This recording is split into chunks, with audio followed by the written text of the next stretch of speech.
Hey friends, how are you doing? So it's my pleasure to be here again. If this is your first time on my channel, how come? Well, you're welcome. My name is Oyin Consola Alabi. I work as the emotions doctor.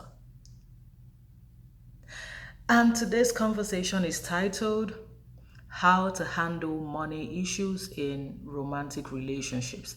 How to handle money issues in romantic relationships. Do you understand? It is going to be a beautiful, beautiful, beautiful time together. And that is why I am saying to you that because I have been waiting for you for a while, like, where have you been? Welcome to my world. I know that you're a good person, and that is why I need you to please subscribe. Let's rock, let's vibe, let's roll together. Let's talk about how to handle money issues in romantic relationships. At what point should you start discussing money or talking about money or having the money vibes, the money conversations, the plans, the savings, the investment? At what point? The first thing I'm going to say is it is at the point where both of you know that you trust each other.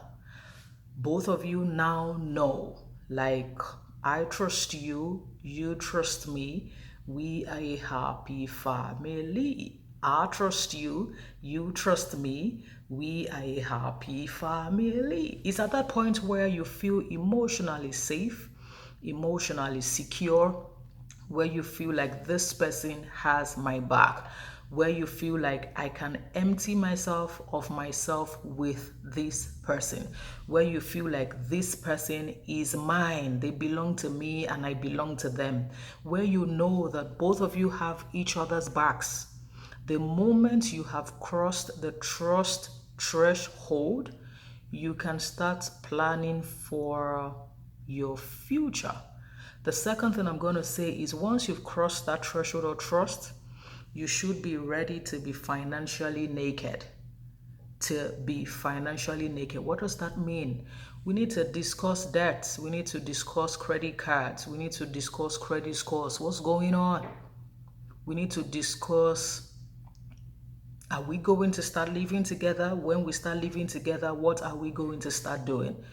We need to start getting deep. So yes, the dating, the movies, the popcorns, the butterflies, all of those things are beautiful. Yes, but we need to start getting deep to really know ourselves. So once you cross the trust threshold, the second one is be financially naked. Have those discussions. The third thing I'm going to say is we should be clear on who is paying what bill. Now, this doesn't have to be very rigid or stuff, no, but here's what we have to do. Sometimes people say, you know what, we want to start living together. So, okay, who pays what?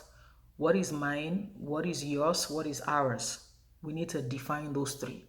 What is mine? What is yours? What is ours? At what point is your credit card score or whatever you call it ours?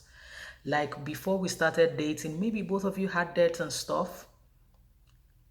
Are you responsible for your debt since you spent the money alone? Or am I going to help you to some extent? Like, what's really going on? Who is paying for what? So if you start living together, who is in charge of the rent? Who is in charge of logistics and transportation? Who is in charge of groceries? Who is in charge of utilities? Who is in charge of lifestyle and fun and romance? Who is in charge of holiday? Like, what exactly are we in charge of? What is yours? What is mine? What is ours? That's the third point. The fourth point is we also should understand our financial personality. Who is the spender? Who is the saver? And it's not a matter of, I'm the man of the house, you need to submit to me. It's a matter of who understands how to preserve, nurture, and sustain money. Who is the spender? Who is that one who spends money even before money shows up?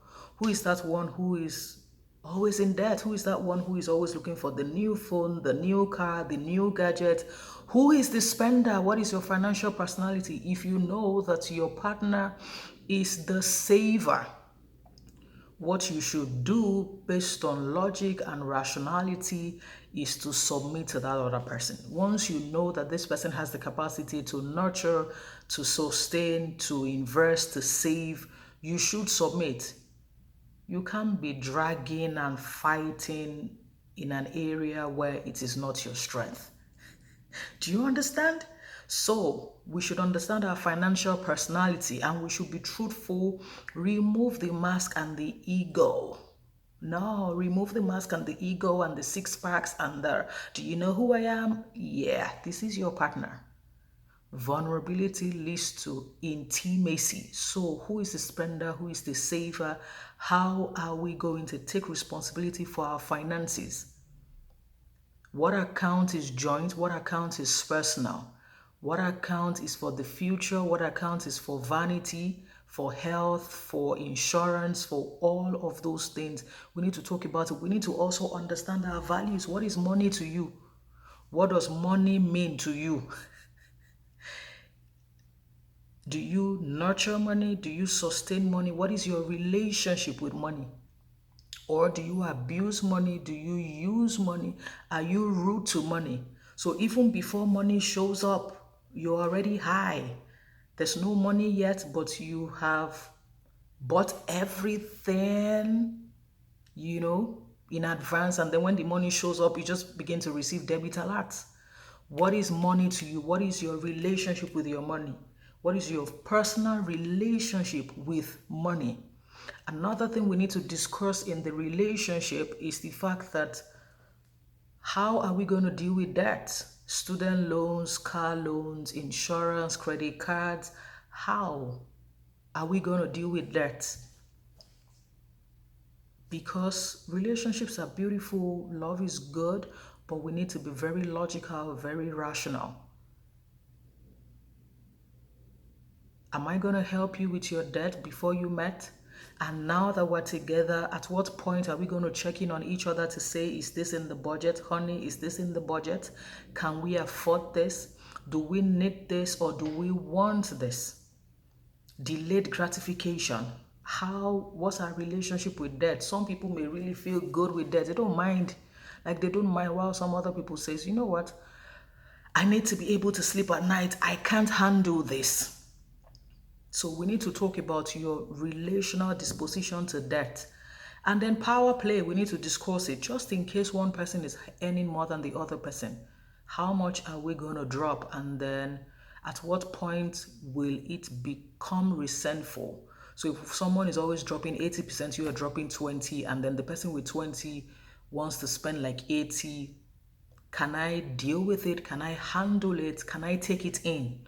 Or will I feel some level of resentment and feel I'm the one who is doing all of the work? Why is this person spending like they own the money? All of those gymnastics. Power play, we need to discuss it. So if you're earning more than me, how are we going to deal with that? If I'm earning more than you, how are you going to deal with that? Like, what is yours? What is mine? What is ours? We also need to discuss your financial relationship with the extended family. Sometimes some of us overgive. Giving is beautiful. I give, but the money that I give comes from my seed account. Once I exhaust my seed account, I will not be able to give till I have more money in the seed account. So we need to have different accounts: joint account, personal account, seed account, miscellaneous for utilities, grocery, life in one place. Like, what is our financial disposition to our extended family? Lest one person begins to give every member of their family money at every particular time, and the other person just feels you are going to wreck us. We have a future. Another one is with children. If you want to have children, whether you want to adopt or experience pregnancy, what are we going to do? Can we make life easier for our children to reduce their student loan or maybe not have it all? Like, what are we going to do? We need to have the money issues. Or do you want a prenup or a postnup? Whatever it is, we need to have the money issue. Money, money, money. We need to discuss it. You can't love it away. You can't shy about whatever it is. We need to have that conversation on money. So I hope this has been helpful. Love is beautiful. Love is fantastic. But at a point, deep has to call onto deep, and money issues happen to be one of the three major issues that disturb relationships, marriages, whatever you call it, because people think that, oh, I trust you, you trust me, we're a happy family. Not exactly. I can trust you, you can trust me, but we're messing up our finances and I'm resentful and I begin to dislike you, and at the end of the day it affects our trust and we have nothing left.